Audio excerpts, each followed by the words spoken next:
Apa kabar? Jumpa kembali dengan aku. Semoga Anda semua tetap sehat, selalu kuat, semangat mendapat berkat dimanapun Anda berada, kemanapun Anda pergi. Dan tentunya selalu mendapat keberuntungan di hari-hari yang Anda lewati, juga mendapatkan keajaiban yang nyata. Tercapainya cita-cita, harapan, dan impian semoga terwujud dengan tanpa susah payah.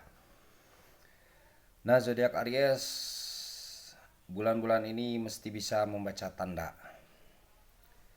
Baik tanda itu yang bersifat internal ataupun yang bersifat eksternal. Yang bersifat internal itu dalam arti tanda, firasat, isyarat, intuisi yang ada di dalam diri. Apapun itu yang ada di dalam diri, seperti logika, akal sehat,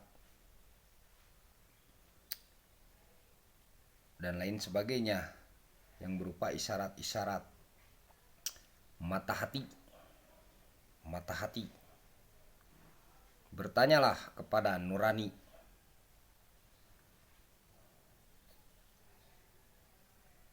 Juga tanda yang bersifat eksternal, maksudnya dalam arti di luar diri kita. Apakah itu tanda-tanda alam seperti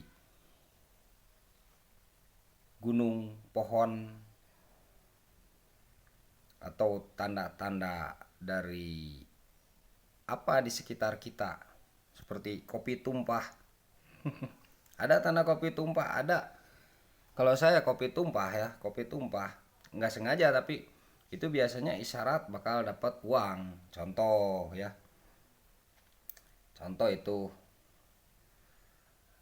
Dan isyarat lainnya, bahkan bunyi burung ya, bunyi burung.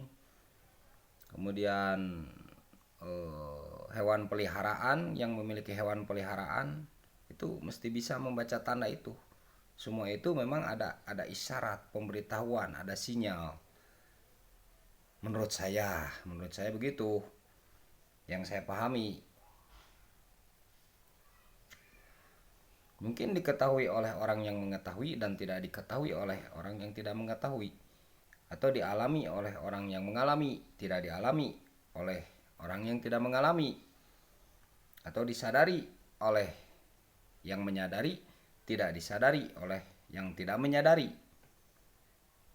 Untuk apa membaca tanda yang bersifat internal dan eksternal itu sebenarnya?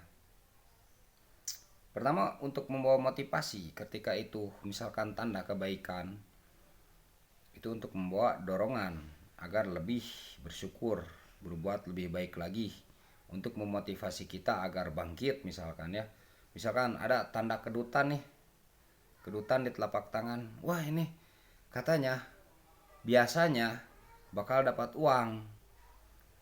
Nah, kita jangan menunggu saja, tapi tetap berusaha dan berdoa, itu tetap. Dan tanda lain sebagainya, ada burung singgah nih, burung yang membawa keberuntungan, yang biasa dikenal di daerah tersebut membawa keberuntungan.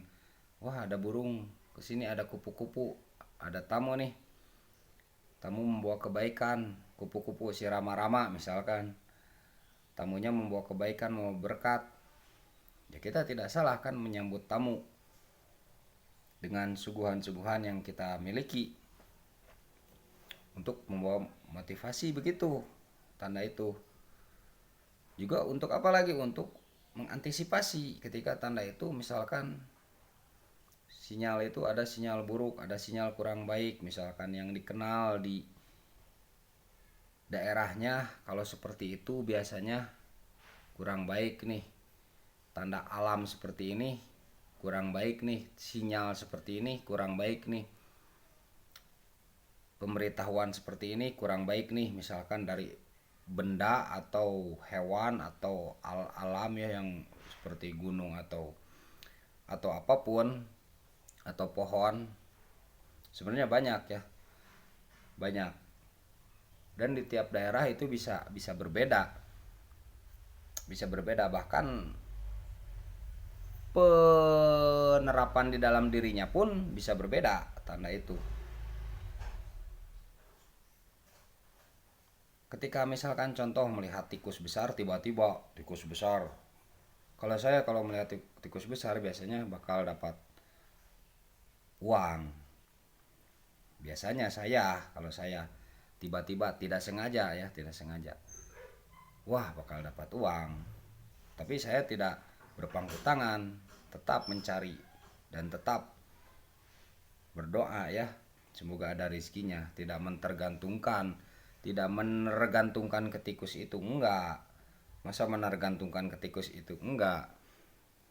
Tetap berikhtiar, tetap berdoa gitu, tetap berusaha.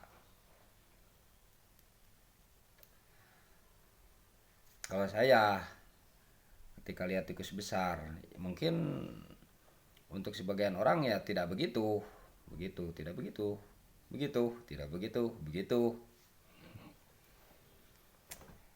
Itu jadi bisa untuk motivasi, bisa untuk antisipasi. Kita bisa mengantisipasi ketika misalkan ada wah misalkan ya